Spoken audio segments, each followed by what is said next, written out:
I try on guitar too. And you know, if I was better, I'd claim I was, but I'm not. So, I can play drums, but guitar, keys and guitar, I can only fiddle. Are you a musician? Yeah, I've played drums for about 20 years. Really? Yeah. With touring bands or local bands? You know, I've gigged before. When I was in college, I went to A&M. I started and ran a percussion group over there. Mm-hmm. Kind of just everything under the sun percussion group. And then set stuff with bands here and there when, you know, it works out. And how long have you been in Austin? About 4 years. And so you were in Italy. Tell us a little bit about how that worked out. Yeah, so I went over there for my job right after graduating college. My first job took me over there. What was that? As an engineer, a mechanical engineer. Okay. My degree's in mechanical engineering. So my first job took me over there, and I spent about 5 years total. 4 years working with a couple of different companies, and then a year doing a grad school, a master's degree. And so I lived mostly in the north, near Bologna, up in Milano, and near Venice. Beautiful areas. Beautiful areas. Absolutely. Jeez. Mind-blowing areas. Mind-blowing. It's an experience that I felt like I tried to appreciate when I was there, but you know, when you get a few years away from it, you look back and you really understand. Really appreciate that, yeah. Wow, how did a kid right out of college get that opportunity? You know, it was really cool. You were right by one of my favorite sparkling wine places on earth, Franciacorta. You're right in the middle of that. That's kind of halfway towards between Bologna and Milano, and then you've got. Do you know what town that's in? I believe the town's name is Franciacorta. It may be the district. Okay. But and then there's a bunch of little places. White wine places, man, Collio and those areas over in the northeastern point. It's hard to go wrong anywhere in Italy. I mean, every little region takes such pride in what they do. My girlfriend is actually from Florence, and so we'll go back at least once a year. And her dad he doesn't make or anything like that, but he just loves it. Yeah. And so he knows all these little tiny places, the single guy that's making his own wine that, you know, he might sell around the world, and he'll take us to this little tiny place, and we'll have a chat with the guy and have some wine. I mean, that's wonderful. I don't know how I fell into this, but I've enjoyed it. You just lucked out, I tell you that. So I'm curious, why on earth? So I know they make a lot of nut liqueurs over in Italy. Yeah, and you're on the right track. There must be one over there you really like a lot. Nocino. Yeah, okay. They make Nocino. It's a walnut liqueur. Yeah. And just real deep and real flavorful, I think. And it really caught me when I first had it. And so is your goal try to kind of make your pecan liqueur into something like that, or? Yeah, I mean, it's definitely the inspiration. I mean, my goal is to try it out and see where it takes me, and it still is. You know, this batch is probably going to be different than the next batch a little bit. Well, and also you're really not in business yet. This is the thing that's kind of interesting about this is it's in Kickstarter, right? Right. So we're just kickstarting it. So and when's the Kickstart campaign over? We are over in 4 days. Literally. Give the date, because this is going to be on the internet forever. We are over June 9th. The morning of June 9th, very early in the morning. June 9th, 2013, you're over. So you're still looking for donations, I'm sure. Exactly. We're looking for donations. We're almost, we're over halfway to the goal. And so if we don't get to the goal, then we don't get any of the money to push to starting this brand and see where we can take this. So tell me what the people who invest in your Kickstart campaign, what do they get out of that? So Kickstart works in that people will give a contribution, a donation, and they get some kind of reward back. Right. Per Kickstarter rules, I can't give away the alcohol, and I'm not licensed anyway to do that, so that wouldn't be the right thing to do. But they get there's different levels depending on how much they donate. They might get a T-shirt, or they might get a coaster with the Pecaño logo on it, or they might get a tour of the hill country with the Pecaño team and myself, you know, depending on how high they donate. If somebody gives you $20,000, you'll go to Italy with them, right? If somebody gives $20,000, we can go to Italy, and the tour will be in Italy with from very knowledgeable experts that I know. I think that's a good idea. So that'd be awesome. So as just buddies here, I'm allowed to taste your home brew. So let's see what it's like. Let me see what it's like.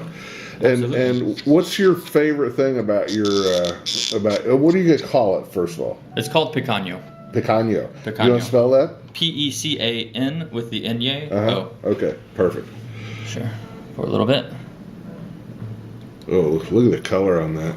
Let me just show that to the audience out there. Isn't that beautiful? beautiful, dark, rich color. Yeah, those develop over time, and after months of just kind of infusing, those colors, they kind of just come out of it. You can kind of see it over time develop out of the mixture. Part of why I wanted to do this with you is let's make sure that's not hiding your face from the audience. Is, you know, there's a lot of people out there who dream of doing what you're trying to do. And so I kind of wanted to give them an opportunity to see what you've gone through to get as far as you've gotten. And sure, you know, well, and a lot of this for me right now is still a dream. I mean, it's still something I'm striving to do. So, you know, the Kickstarter is the real first serious step. Mm-hmm. You know, serious step. It's not certainly not the first step. This is something I've been thinking of and rolling around in my mind and working at, especially the homebrew, mm-hmm. as you call it itself, has been kind of moving around in my head for a while. So, yeah, in terms of, you know, all the steps to get here, it's just been kind of a congruence of lots of things. How many recipes did you make? How many recipes did you try out? This is probably the fourth batch. Yeah, and there's more than pecan in there. There is more than pecan in there. There's a lot more than pecan in there. There is more than pecan in there, for sure. Yeah. We use other spices. Sugars make it a liqueur, and then a few other spices. That you probably want to keep secret. But can I just ask one? Is there cinnamon in there? There is. What else? There's some cinnamon. There is some. Oh boy, I can't remember the word right now. It's garofano in Italian, which is silly that I remember that right now. No, it's good that you know the Italian word for it. Garofano. That's a comedian, isn't it? And Janine? Yeah, right? Yeah, her name is this spice. It's a little black pointy spice. I can't think of it right now. It's anise?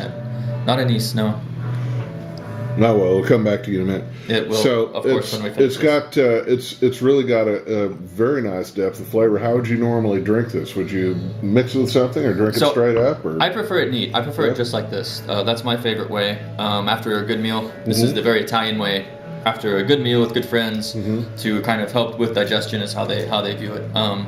But there's no bitters in this, right? You don't have a bitter... There's no bitters mixture. It is the alcohol, sugars, the pecans, and cinnamon, and these other couple of spices. The reason I ask is in Italy, a lot, especially when you're down along the southern coast, you'll go to a nice restaurant and they'll push out a cart that may have 100 different grappas homemade, and but ones they make at home. Different things. Yeah. I mean, my favorite one I ever had was made from, what was it?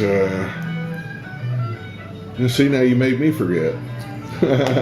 Maybe it was the liqueur. It was, maybe it was the Pecaño. It was verbena. That's what it was. Verbena, yeah. And it was... No, I don't know that one. Oh, man, it was But that's the thing. good. That's what really inspired me about all of this was you would go there and each region kind of has its own thing. And each person might develop it out. And when I first met Nocino, it was from a little farmer in the countryside that, you know, I kind of stumbled upon with some friends, and he pulled this, you know, his bottle of Nocino out that he had made, and we had some, and I was like, what in the world is this? And so from there, it just kind of, you know, started the engine. So kept my eyes out for it and kept, you know, trying different ones, made in different places.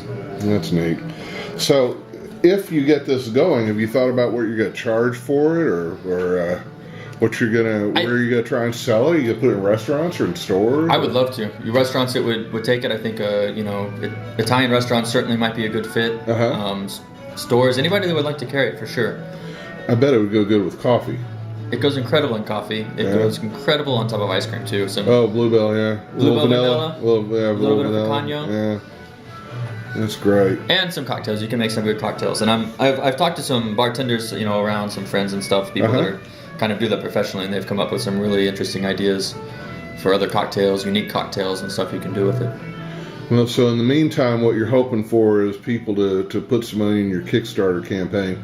That's the whole point. Yeah. So Jeff, I'll make sure that we put on our website the website for your Kickstarter thing and all the different information. Is there anything else you think that our readers would want to know about this besides it's damn good? The last thing is that we're doing a Kick Stopper party. Yeah. This Saturday at J Black's on 6th Street, West 6th Street. Okay. So 7 p.m. till I'll be there all night probably. Yeah. So you guys show up whenever you want and come by and so say the date hi. on that is June 8th. June 8th, 2013. We're talking about, folks. So this is right now, and this Saturday, June 8th. Yeah, great. We really appreciate you coming by to talk to us about this. This is a great product, and we wish you the best of luck. Appreciate it. Good luck to you. Thank you. Okay. I love those.